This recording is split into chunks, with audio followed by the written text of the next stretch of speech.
does. Everybody's watching. 7 o'clock, so we'll call the meeting to order. Any additions to the agenda? Hearing none, somebody wish? Oh, allow music. Any discussion on Lyle's motion? Hearing none, I'll call the question in favor. Opposed? Seeing none, I'll call carried. Judy's not here tonight, she's on her way to the FCSS conference in Edmonton, so she was gonna originally try and chime in, but she's driving, so it's not gonna be easy to. Okay, so we'll move on to the regular council meetings of October 28th. Any errors, missions, questions? Hearing none, some Barbara moves it. Okay, any discussion on Barbara's motion? Hearing none, we'll call the question. Those in favor? Opposed? It's carried unanimously. Okay, organizational meeting of the October 29th. Any questions on that one? Cole. I would like to move the minutes. Okay, Cole moves them. Any discussion on Cole's motion? Hearing none, call the question. Those in favor? Opposed? Seeing none, it's carried unanimously. Okay, moving on to correspondence. Got 4 items there. Any questions on the first one, which is the SAWA project update? Any information that was... So they are choosing the technology vendor on November 15th then? This Friday, the executive will meet and come up with what their recommendation is, and then at the end of the month, when we will meet with the rest of the board, and hopefully they'll pick a provider then. But this is just, we just felt that we want to give up everybody the opportunity to have as much information. There were those last, we're asking for some more proposal requirements, like, the tippage fees, the waste tonnage, minimums, max, and their funding model, estimated time for the MOU. So just some of the things that they wanted to make sure they had it in writing. All the information is available, it's just that you have to find it. Yeah. So these are the questions, so I can just pull it out and say, these are the answers to those questions, so. Yeah. Okay, nothing else on that one. The next one is a letter, a Vulcan invitation letter for... Can you elaborate on this at all? Just from the information that I got, I'm not sure it's proposal for and having the equipment in Strathmore, so I'm not sure why they sent it out to us directly, but of course, probably it might have something to do with the work that our foundation does as well, that sort of thing. So I'm not going to drive to Strathmore for it, but I am going to try to watch it on YouTube. And I will chime in for a bit on that same one but I have solid waste that night, so. But it is kind of nice, hopefully it'll happen. It sounds like it's a private company, not a, but yet they're going to still participate, hopefully, with location of it, so. Okay, the next one is ORSC, their Services Commission annual membership contribution fee increase. Just preliminary information that we received, the mill rate being at about 3%. Our assessment, equalized assessment, it should work out to about 8, because our equalized assessment will range between 6 and 9. So we've accounted for that in the budget. Okay. Any questions on that one? Okay, moving on to Chinook Arch, it's their monthly report.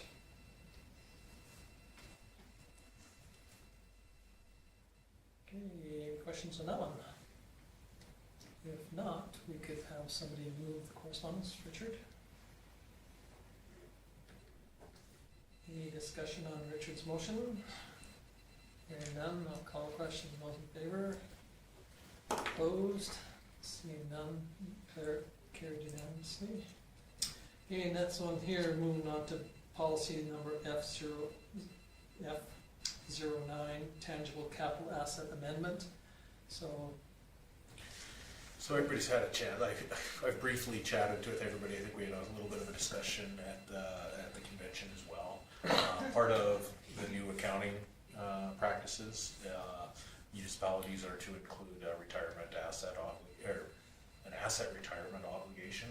Basically, what it is, you have to have money in the bank if there is remediation that will go beyond normal scope. So if you're doing things like asbestos cleanup, mostly geared towards lagoon sites, old landfills, those sort of things. So we've been working with Daryl for the last couple of years, making note that we were going to first implement policy in place and then do that obligation. So the first thing, the letter explains why we have to do it and what's required.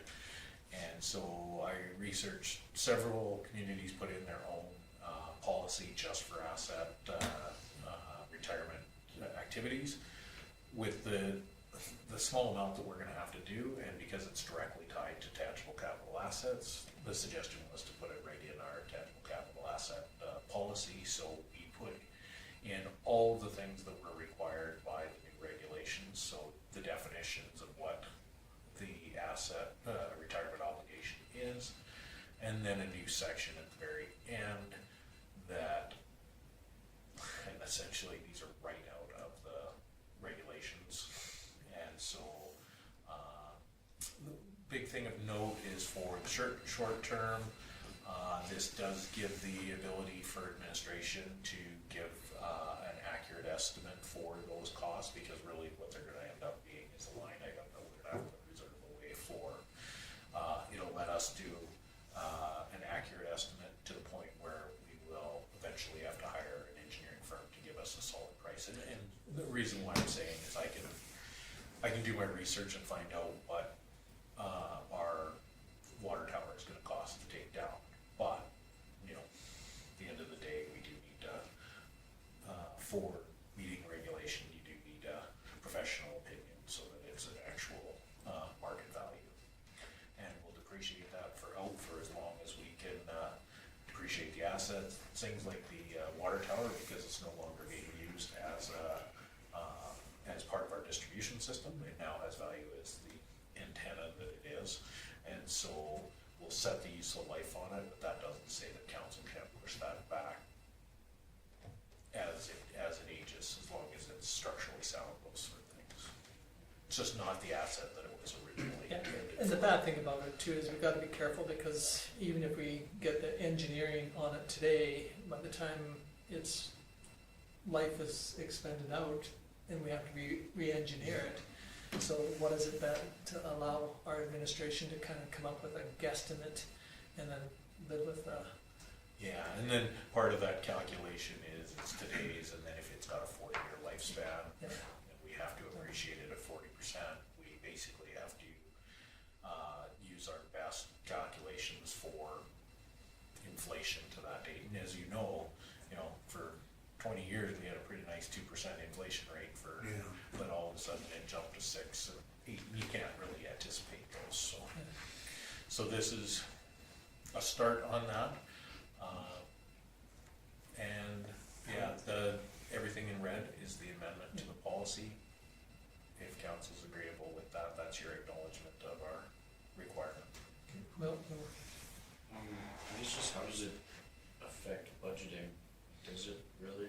It doesn't. It'd be essentially, it ties up, and so we will, once we get those values, because the preliminary that we talked about are the water tower and the camp kitchen and washrooms at the municipal campground, because those won't be replaced and most likely nothing will go back in place of them. So if there's asbestos to remove or those sort of things. When we put the value to it, the assumption is that you will put money into reserve for whatever that calculation. So say the water tower being $400,000 anticipated at 2040. We have to make sure that there's $400,000 in reserve at the value that it'll be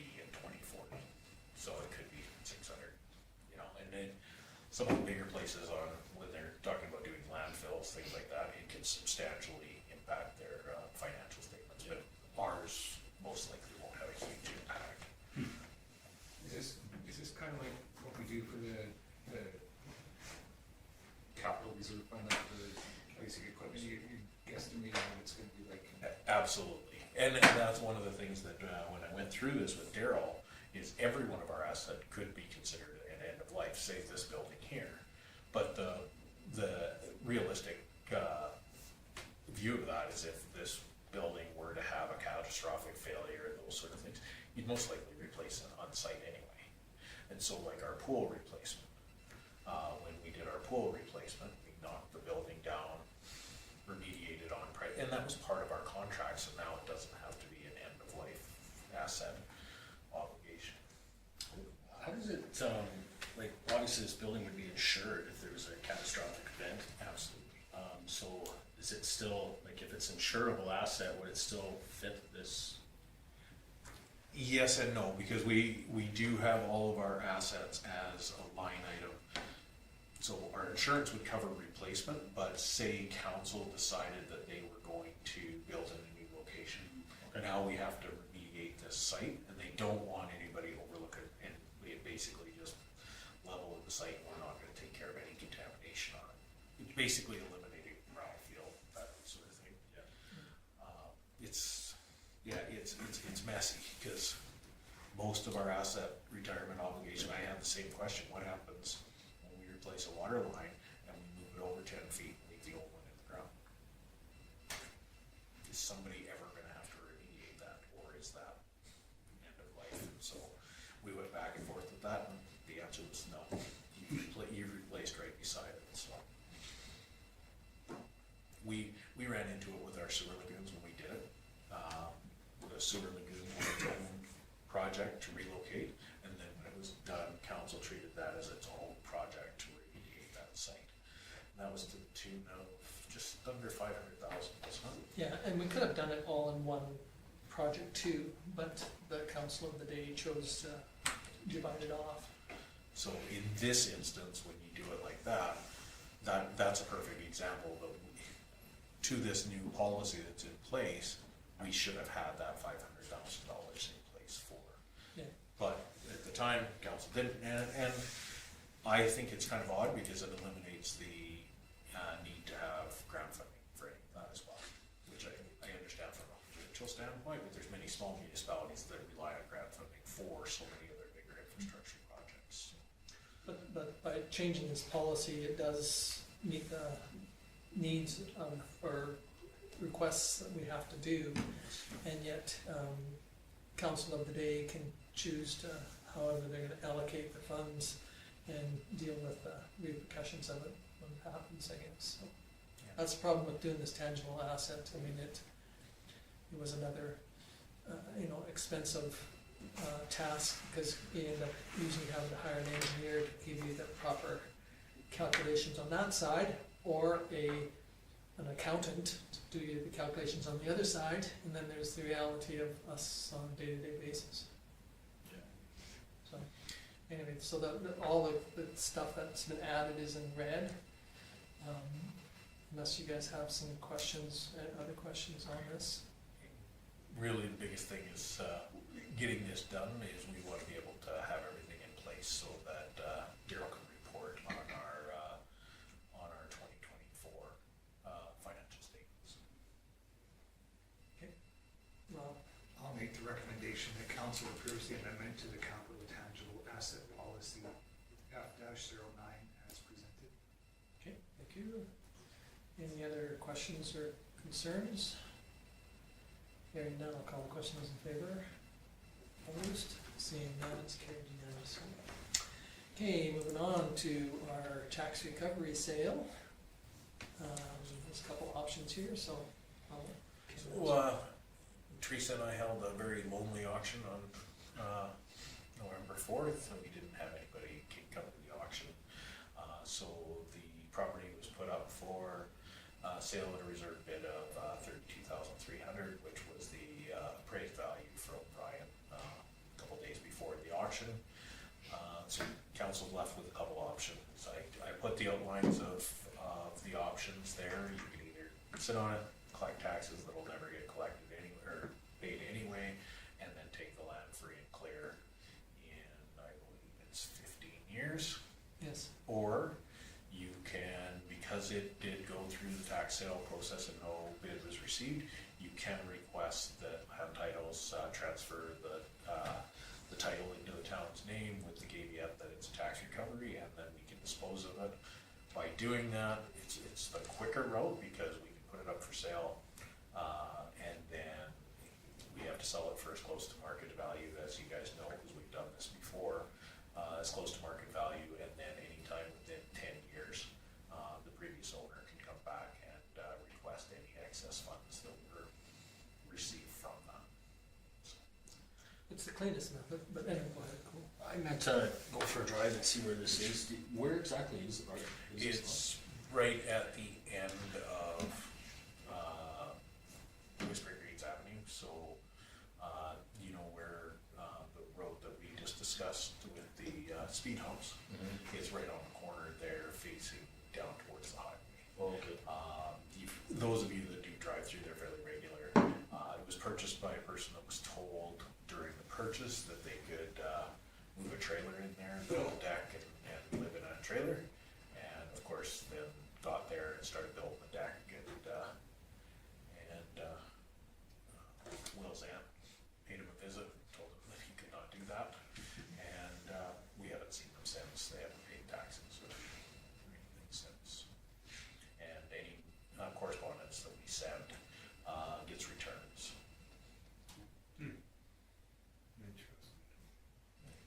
Okay, go, Just the interesting part in that part of town, that's not part of a homeowners association or a condo association, so that's one of the few properties where a person could, you know, build what they want as long as it meets the town specs and have a fenced yard or a garden. So I know I've had people since the 3 properties on Center Street sold. They're like, oh, but there's nothing else to buy in town unless you're part of the homeowners association or the condo association. So theoretically, if those people put their money where their mouth was, that could be an attractive property. Yeah, there's only about 6 or 8 in that chunk in there that don't fit into that category. Because otherwise you gotta buy a lot for a condo or it's part of the homeowners association. So two ways. So this is a lot quicker turnaround. If the goal of the council is to have lasting improvements on vacant lots. By transferring the title, it allows that potentially to happen a lot quicker. Yeah, it cleans it up. There's still a delay. It doesn't happen tomorrow, but there's still a delay in getting this changed. It makes it so much better, so. Option 2 over option 1. Yeah, so option 2, that would switch title, we could obviously sell it after, right? That's right. And then, And that's the reason for the recommendation of the 2-part, because 90% of the time that's what council does is tries to do this the quickest route.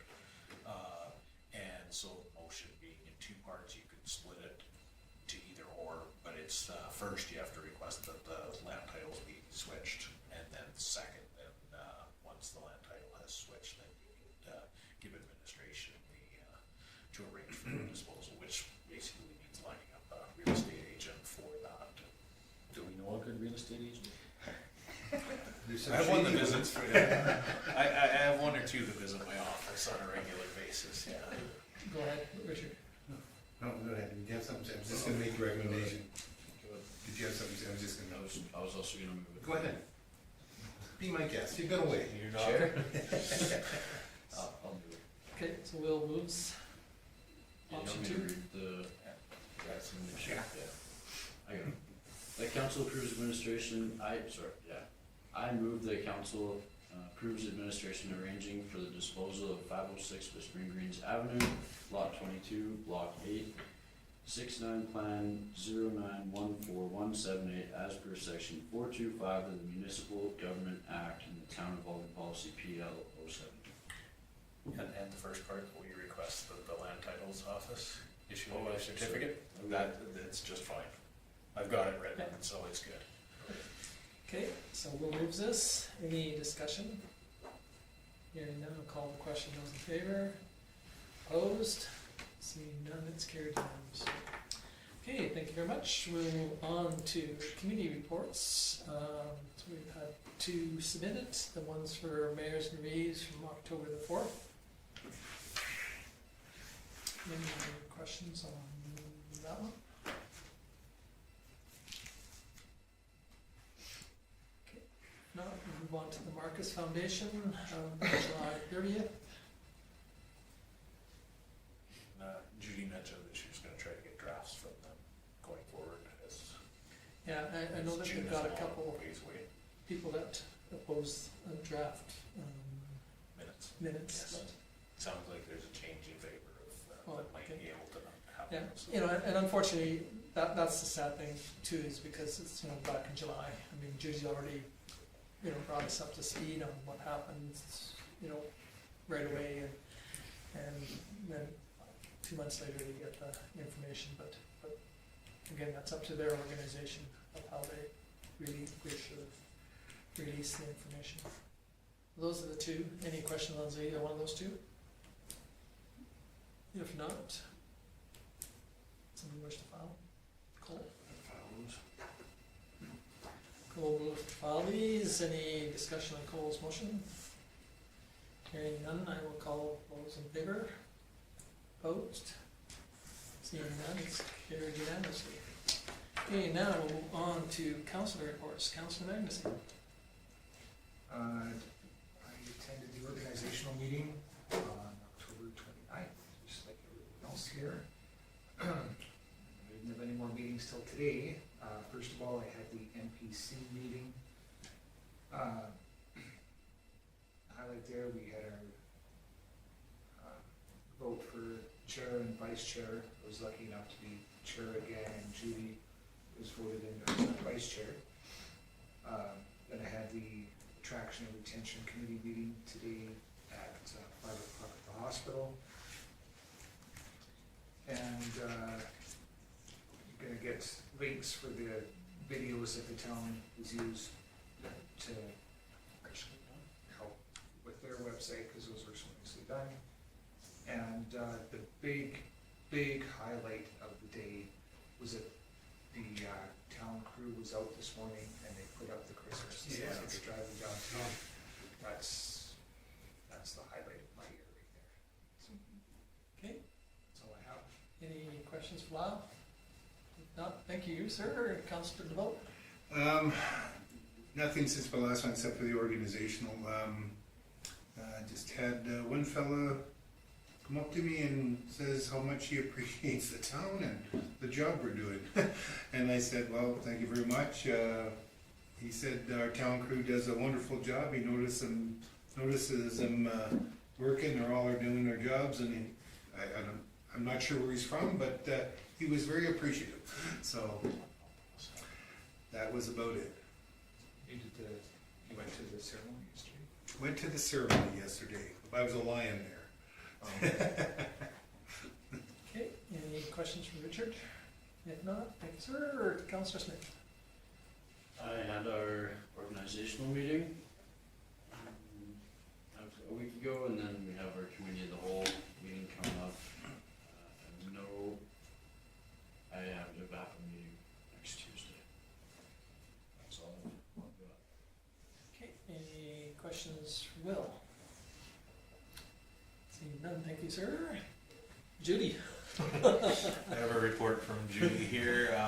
She was good enough to drop it off before she headed out to Edmonton. On October 29th, she attended the organization meeting with the rest of you.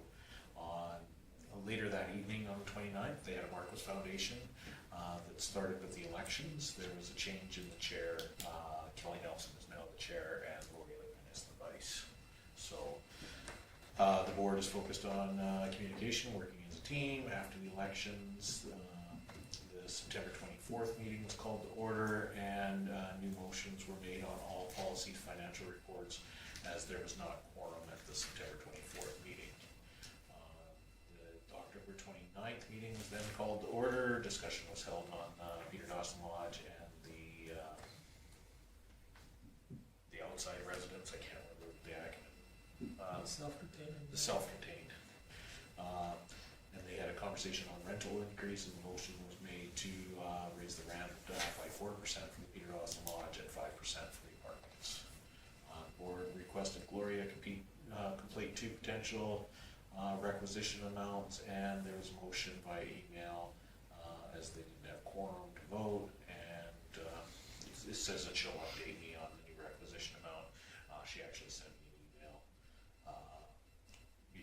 or a text message before she left that they approved a $50,000 increase to the requisition, not our requisition, but to the total requisition. So I've yet to be able to calculate what that's going to equate to on ours, and so it won't be substantial. The MPC meeting she had on today, and Lyle gave a highlight of that, and she's the vice chair. From November 13th to 15th, she'll be attending the FCSS AA convention in Edmonton. On the 18th, just prior to our committee of the whole meeting, we have the Vulcan Regional Victim Services meeting, where it should be the wind-up of their accounts. And then on November 22nd, FCSS and food bank meetings. She has plans. Okay, well, thank you, Judy. I don't do that as eloquently as Judy, Yeah. but I do thank her for providing notes, because I Yeah, wouldn't she be does able a to good do job. that off the top of my head. Yeah, I'm not sure if we can answer any of the questions. If you've got any questions, I have Judy's phone number. Yeah. She is on the road. Okay, well, thank you for that one. Councillor Coffey. I had the organizational meeting on October 29th with all of you, and I have had no meetings, but I have quite a few coming up. So. Great. Any questions for Barbara? If not, thank you, ma'am. Councillor Dunham. I was also at the organizational meeting. I haven't had any other meetings. I did attend the Remembrance Day ceremony. Tom, I thought you had made a good speech. My wife was impressed with it as well, she said. So, also, the little rec hockey league that Chris Goche started, I was pretty skeptical about that when he first brought it, but it's been a big success. Everybody's showing up. It's kind of rejuvenated rec hockey again, so I think I'll give him a bit of credit for that. So, 66 guys, right? yeah, and everybody's been showing up so far. It's been a lot of fun. There are little rivalries we have, where it's almost like gangs in town now. Some hooligans. Yeah, that's about it. Okay, any questions for Cole? If not, thank you.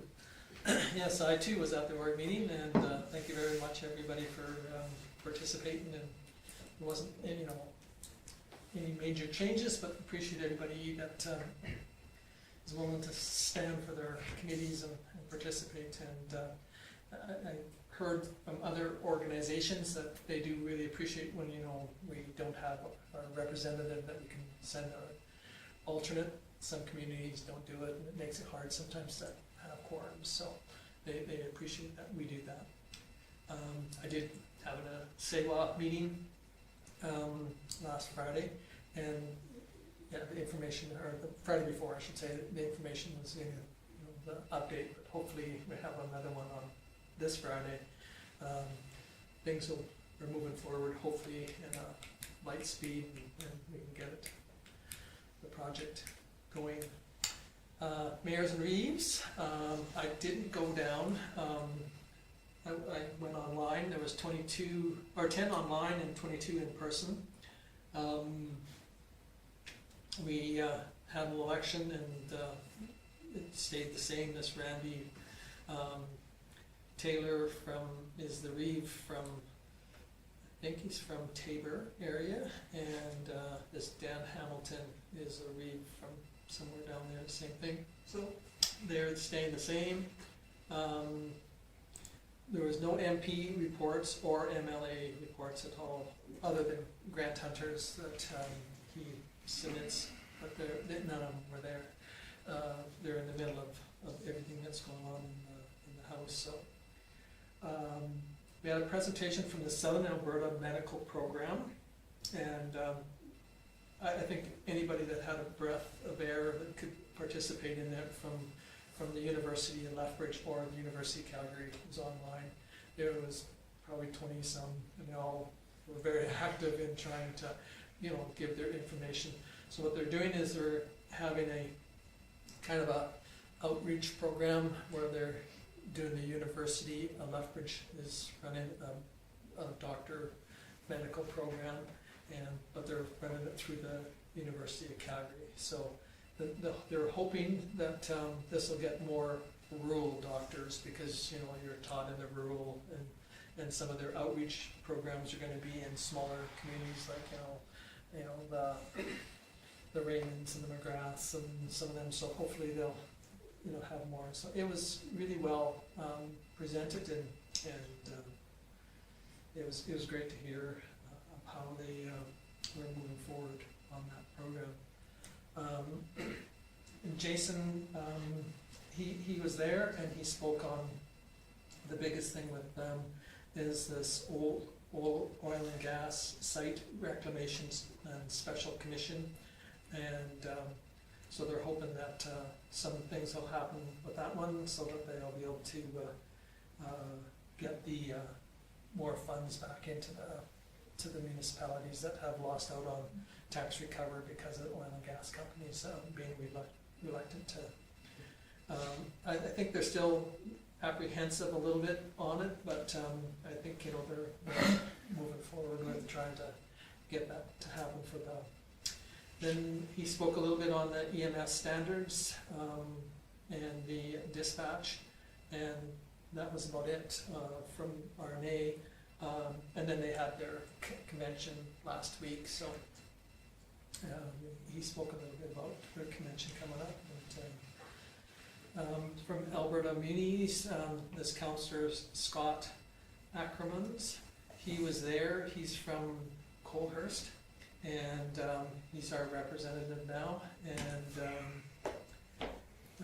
they've got a new policy that they're going to try and bring forward about the outstanding resolutions, to try and get them so they won't have that. They'll have a special, if they can't get to them, they'll either extend it out or do something to make it so it happens, so that we don't have, because there are some communities that were kind of disappointed because they go to a lot of work coming up with a resolution and vetting it, and even Alberta Munis where it's quite and yet the process you all saw went very fast, but it still has some issues with it. So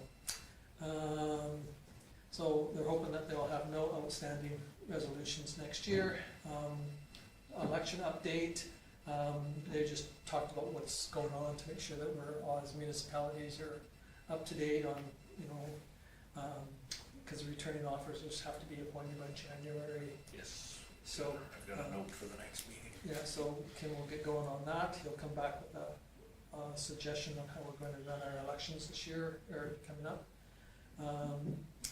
And that was about it for the AM. So it was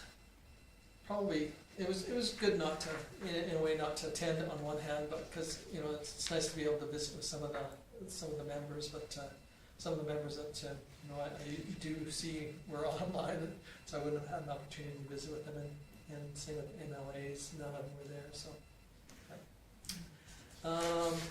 that was that.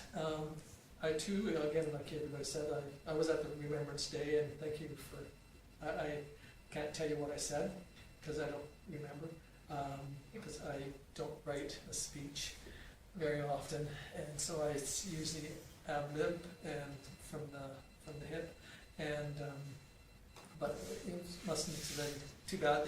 People did clap, so and a few people came up and said it was a good speech, but again, I can't tell you what it was all about. So, but it was a good crowd. Yeah, it was, yeah. It wasn't full, but to be honest with you, it hasn't been full since they eliminated the kids not coming.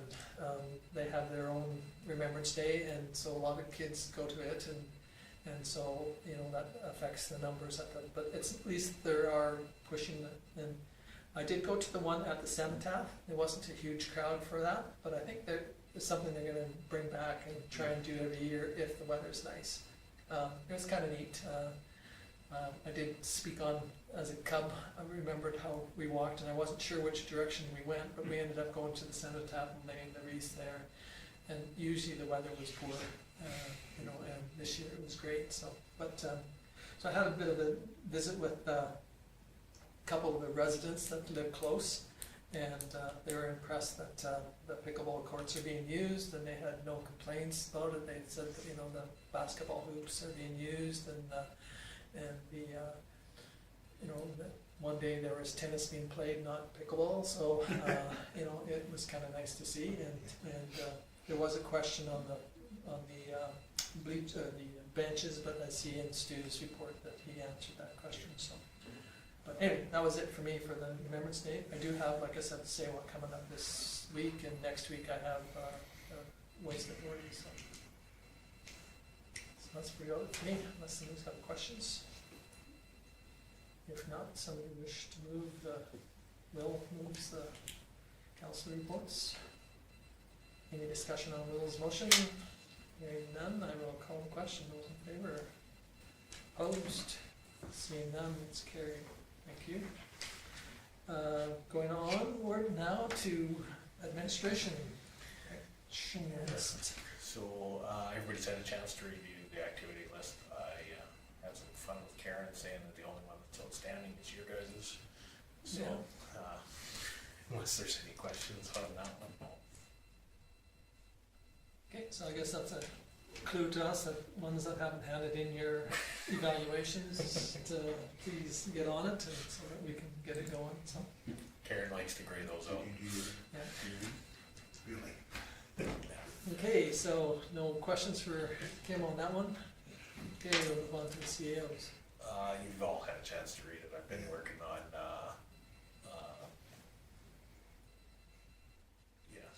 sorry, I worked on a grant application with FCSS, the TCA policy amendments, signed a purchase agreement, and reviewed the development agreement for 422, so that's moving along fairly well.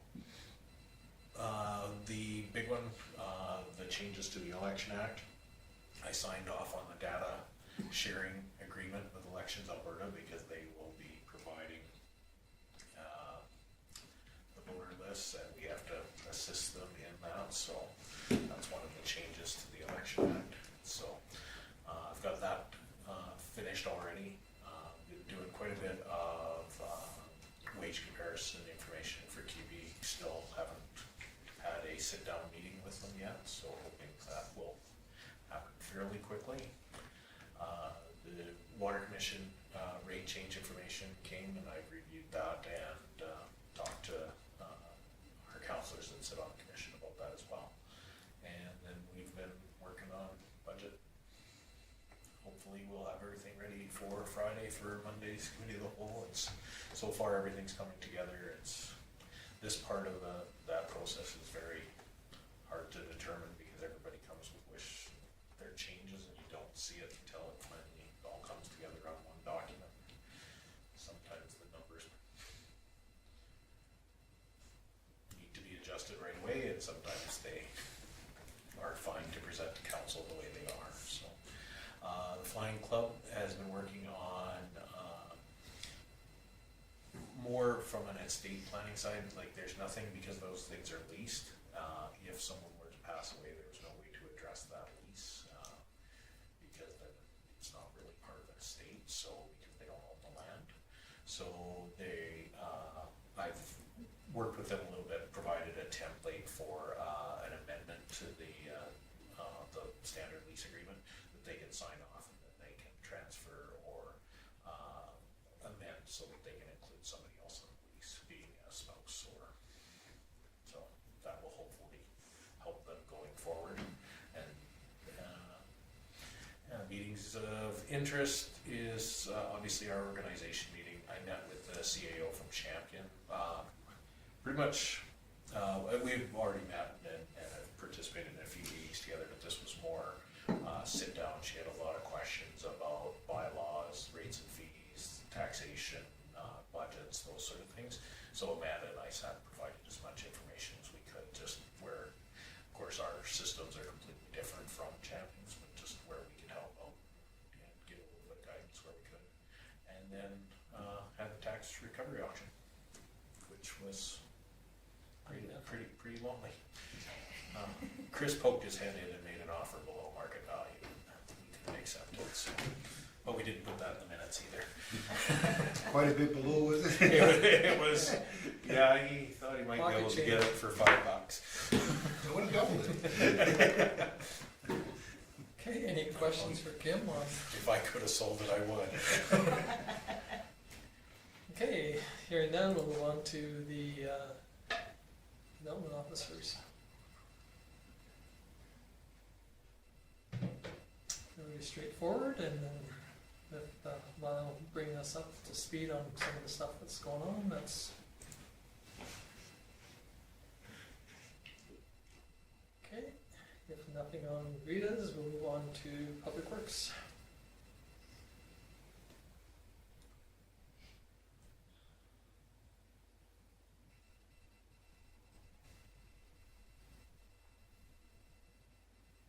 So where did we haul all that dirt to? You know? Some of it went to the pile in the industrial, and then some went in the less desirable went into our hole, Yeah. the mystery pond, Okay. the pit. That's a Yeah. good name for it. We used to call it Nancy's pit, but it's not fair. That sounds She very- doesn't work here anymore. We can still call it that. We can still pick We on it. called it that for a long time. Why are they looking at pricing for installing a second pump at Twin Valley? Yeah, Because the age of the current one, and just to replace it. yeah, and it's nearing the end of its. Well, I guess I could let the commission members answer, but it's nearing the end of the life, and having it as a redundant, so they use the old one as a redundant and have a new one in its place. There are 2 spools there, so it could be put in, just never was. Did I explain that the way it was explained to you? Yes, I think you're right. It's a good thing I still talk to Stu every day. Is there been any feedback regarding the speed bumps? They got some negative feedback while they were building them. From our monitoring them, there's people driving around them, so out into the grass. But we haven't had any physical verbal complaints registered with the office. Because I should have brought up in my report that I did bring up road calming at our NBC. So people are driving around. Yeah, out into the grass now. Yeah, makes sense. But theoretically, that's It still slows them down. slows them down because they have to make that diversion around them. I've gone over them probably 30 times, and they're not offensive, I don't think. I think they're a good alternative and a good start. And I You're guess, not speeding up though as soon as you get over. no, well, I don't try not to, but maybe I should. But So if you go fast enough, will it launch you like Dukes of I Hazzard? haven't tried that.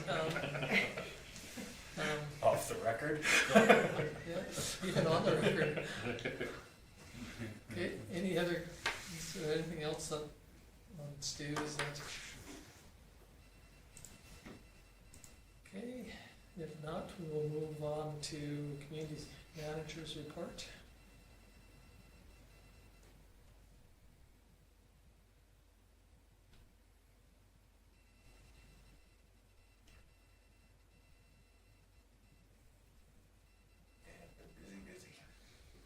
Busy. Anyone else doing the 5K jingle all the way run? I'm not. I thought of it, to be honest with you, but I think George leaves, I have to cook hot dogs, so I'm on wiener duty. Hopefully the weather's decent for you. Yeah, I hope so too. I think it's kind of neat. I think it's It's really neat to try. I told Chris I would do it, but I haven't reached out to him since, so I don't know. I think they bought you a costume. Oh, did they? Okay. We'll, I think, the only question I have on that one is the funding you asked for from the county in October. That was the capital, that's the capital side of it all? No, that's, operational side. we do operational, we do it quarterly. Oh, right, okay. So, the county allocates their entire budget, and then Chris reports quarterly and makes the request for the next quarter. the next go. So Okay. his meeting in October was for the rest of the year. Yeah, I forgot about the quarterly. And he did report that those meetings are becoming very, very simple. He presents what's been done, what they plan on doing, and just the costs that go along with those. Hasn't been taking very long to do. So. Good place to be. yeah, it is. It's nice to see, so. Okay, any questions on Chris's? Okay. I'm just gonna say, I think it's promising that he's talked to a representative from Wyndham Hotels again. Would he be working actually with the development officer on a more formal presentation like you're kind of requesting? For on the hotel side? Yeah. Yeah, they would work together on that, yeah, because Rita's been dealing with Wyndham for years now. Yeah. That was also another question that I had brought up, or maybe it's not a question, but on that is there a way of somehow tracking, how many times a person in the town office speaks to somebody in development, so that when somebody comes along and says, well, what's been going on, you can say, well, last month there's been, 20 inquiries or whatever, local, on the inside the town office, or, whatever the number is. And it's really hard to track, and so, but sometimes you're questioned, and yet we can't really say, we've got, how many people have come to the community, and, you can see how many now have stayed, but, how many have come and looked into, wanting to purchase properties or whichever, and it's a hard one to do, and that's why, it's really difficult to go back out to the public and say, yeah, we've got, this is what we're trying to do, and this is what we're gaining from it, or no, we didn't gain anything, or whatever. I don't know how you track that, but. Yeah, it's really hard to gauge, like, we were talking about it the other day, I've received 5 inquiries alone on a piece of property that we don't own. And it's based at very legit questions on what kind of development, what kind of, zoning, all those things. They're very legitimate questions, but they're all just people, like Tom uses that word, kicking tires. Yeah, Like, they're just trying to get information because they saw a sign with a price tag on it. So. Yeah, and again, it's really nice to be able to say that, we've had 20 tire kickers, and hopefully, we get the one that comes along and comes from there. So I don't know how you do it, and whether it's something we should be trying to track, or whether we just kind of sit back and say, we've had people come, and so I don't know what the answer is, because I know, wow, good. Well, I was gonna say, that's part of my business. I mean, I get people coming in and asking about things all the time, but also part of my business is confidentiality. Yeah. Because you can't go telling people, oh yeah, I was talking to a representative of Tim Hortons and they wanna set up over here, Yeah. and I'm not gonna go blurting that around town. I didn't. You No, just, no. you just did. But when you say something like that, that's when, It becomes gospel. Yeah, yeah, and then that's, it's really scares hard. people off too, so. Yeah. But we do get those questions from the public sometimes saying, well, what have you guys doing? Why don't you give that piece of property away? Or why isn't, why haven't, if it's such a good idea today, why wasn't it a good idea 20 years ago when, you acquired a piece of property or did whatever?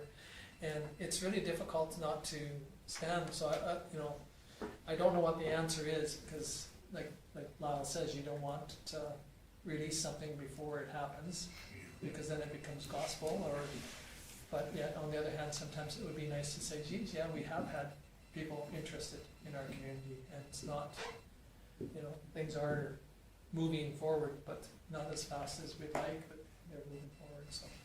If you guys come up with a better idea of how we could track it or whatever, you know, please share it with us so that we can. Okay, anything else on Chris's then? So we will move on to bylaw. Channing did want to point out it does quite a bit less in this report, but we've also been encouraging him to take some holidays because they're starting to accumulate, and of course they were all ones he accumulated with recreation. So I noticed he's talking owners of sins too. sins, yes, signs. Yeah, get a kick out of that. Yeah. He's talking to a lot of people. Well, Who's, that's for Channing to take holidays? yeah. I have Yeah. a question, in regards to when, a separate entity has to do the cleanup for the property. Is it just billed to the homeowners, or do the homeowners pay the third party directly? No, we pay the third party directly, and then we send an invoice to the property owner. If the invoice is not cleared up, then we move it to the taxes. Okay, thank you. They have the opportunity to pay it without penalty first, but if they don't, they apply it to the taxes. Okay, any other questions on Channing's? Okay, if not, Doug's from Fire Station 27.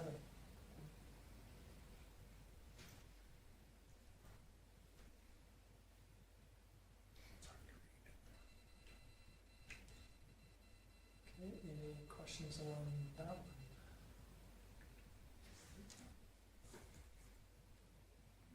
Alright, hearing none, somebody wish to move the administrative reports? Oh, go ahead. Process. Have you heard anything, is he coming to present a budget? Yes, yes, I've arranged him for first thing in the morning on Monday. 19th? Yes, and the reason being is he presents to the villages and offered to do it, so thought we did. I think this is his first year presenting to the villages too. Yeah. Alright, If not, Barbara moves the administration reports. Any questions on Barbara's motion? Hearing none, I'll call the question, those in favor? Opposed? Seeing none, it's carried unanimously. Okay, moving on to one more. Will moves that we adjourn. Everybody just looks and watches you do it.